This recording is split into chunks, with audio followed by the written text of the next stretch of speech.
ಕಳೆದ 2 ವರ್ಷದಿಂದ ಹಲವಾರು ಬೇಡಿಕೆಗಳಿಟ್ಕೊಂಡು ನಾವು ಸರ್ಕಾರವನ್ನು, ಇಲಾಖೆ ಮುಖ್ಯಸ್ಥರನ್ನು ಹಲವಾರು ಸಾರಿ ಭೇಟಿಯಾಗಿದ್ದೇವೆ. ಆದರೆ ಯಾವುದೇ ಒಂದು ನಮ್ಮ ಬೇಡಿಕೆಗೆ ಸರಿಯಾಗಿ ಸ್ಪಂದಿಸದ ಕಾರಣ ಮುಂದಿನ ಇದೇ ತಿಂಗಳು 11ನೇ ತಾರೀಕಿಂದ ನಾವು ಮುಷ್ಕರಕ್ಕೆ ಹೋಗಲಿಕ್ಕೆ ತಯಾರಿ ಮಾಡಿದ್ದೇವೆ. ಬೇಡಿಕೆಗಳು ಯಾವುದು ದೊಡ್ಡ ಬೇಡಿಕೆಗಳು ಅಥವಾ ಸರ್ಕಾರಕ್ಕೆ ಹೊರೆಯಾಗುವಂಥ ಬೇಡಿಕೆಗಳಲ್ಲ. ಸಾಮಾನ್ಯವಾಗಿ ಅದರಷ್ಟಕ್ಕೆ ನಡೆಯುವಂಥ ಕೆಲಸಗಳು ನಡೀತಾ ಇಲ್ಲ. ಅದು ಸರ್ಕಾರದಿಂದ ಬರುವಂಥ ಡ್ರಗ್ಸ್ ಸಪ್ಲೈ ಇರ್ಬೋದು, ಪ್ರಮೋಷನ್ ವಿಷಯ ಇರ್ಬೋದು, ಟ್ರಾನ್ಸ್ಫರ್ ವಿಷಯ ಇರ್ಬೋದು. ಇದರಲ್ಲಿ ಸಣ್ಣ ಬದಲಾವಣೆ ಮಾಡಿ ಅಂತ ನಾವು ಕೇಳ್ಕೊಳ್ತಾ ಇದ್ದೇವೆ. ಇದಕ್ಕೂ ಕೂಡ ಸರ್ಕಾರ ಸ್ಪಂದಿಸದೆ ನಮಗೆ ಈ ರೀತಿಯ ಒಂದು ಮುಷ್ಕರ ಹಾದಿ ಹಿಡಿಯುವ ಹಾಗೆ ಮಾಡಿದೆ.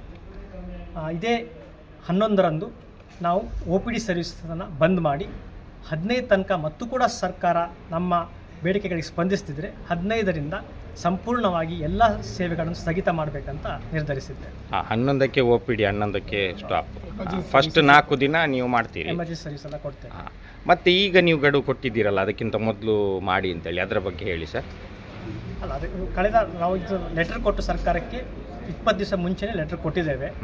ಒಂದು ಸಲ ಸರ್ಕಾರ ನಮಗೆ ಮಾತುಕತೆ ಕರೆದಿದೆ, ಆದರೆ ಅದು ವಿಫಲವಾಗಿದೆ. ಅದ್ರಲ್ಲಿ ಯಾವುದು ಕೂಡ ಅವರು ಸರಿಯಾಗಿ ನಮಗೆ ಸ್ಪಂದಿಸಿಲ್ಲ. ಆದ್ದರಿಂದ ಸದ್ಯಕ್ಕೆ ನಾವು ಎಲ್ಲ ಕೆಲಸವನ್ನು ಮಾಡ್ತಾ ಇದ್ದೇವೆ. 11ರಿಂದ ನಮ್ಮ ಮುಷ್ಕರ ಶುರುವಾಗಿದೆ. ಖಾಲಿ ಹುದ್ದೆ ಎಷ್ಟು ಉಂಟು ಈಗ? ಖಾಲಿ ಹುದ್ದೆ ಇಡೀ ಸ್ಟೇಟಲ್ಲಿ more than 40% of the sanction post health ಡಿಪಾರ್ಟ್ಮೆಂಟಲ್ಲಿ ಖಾಲಿ ಇದೆ. ಉಡುಪಿಯಲ್ಲಿ ಕೂಡ ಆಲ್ಮೋಸ್ಟ್ 40% ಹುದ್ದೆಗಳು ಆರೋಗ್ಯ ಇಲಾಖೆಯಲ್ಲಿ ಖಾಲಿ ಇದೆ. ಬೇಡಿಕೆಯಲ್ಲಿ ಏನು ಮೇನ್ ಇರುವಂಥದ್ದು?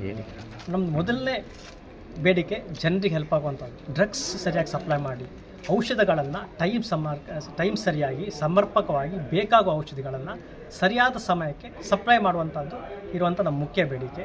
ಹಾಗೆ ಇರುವಂಥ ವೇಕೆನ್ಸಿಸ್ ಫಿಲ್ ಮಾಡಿಕೊಡಿ. ಇದರಿಂದ ಹೆಲ್ಪ್ ಆಗೋ ಜನರಿಗೆ, ನಮ್ಮಷ್ಟು ಹೆಲ್ಪ್ ಜನರಿಗೆ ಆಗ್ತದೆ ಮಾಡುವಂಥದ್ದು.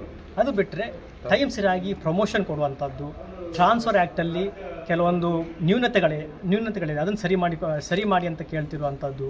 ಮುಂಚೆ ಹೇಗೆ PGಗೆ ಡೆಪ್ಯೂಟ್ ಮಾಡ್ತಾ ಇದ್ರಿ ನಮ್ಮ ಸಿಬ್ಬಂದಿಗಳನ್ನಾಗಲಿ ವೈದ್ಯರನ್ನಾಗಲಿ, ಅದೇ ಥರ ಇನ್ನೂ ಕೂಡ ಡೆಪ್ಯೂಟ್ ಮಾಡಿ ಅಂಥದ್ದು. ಇವು ನಮ್ಮ ಮುಖ್ಯ ಬೇಡಿಕೆಗಳು. ತಮ್ಮ ಹೆಸರು ಮತ್ತು ಡೆಸಿಗ್ನೇಷನ್? ನಾನು ಡಾಕ್ಟರ್ ನಿಖಿನ್ ಶೆಟ್ಟಿ ಅಂತ ಜಿಲ್ಲಾಸ್ಪತ್ರೆಯಲ್ಲಿ ಉಡುಪಿಯಲ್ಲಿ ಕೆಲಸ ಮಾಡ್ತಿದ್ದೇನೆ.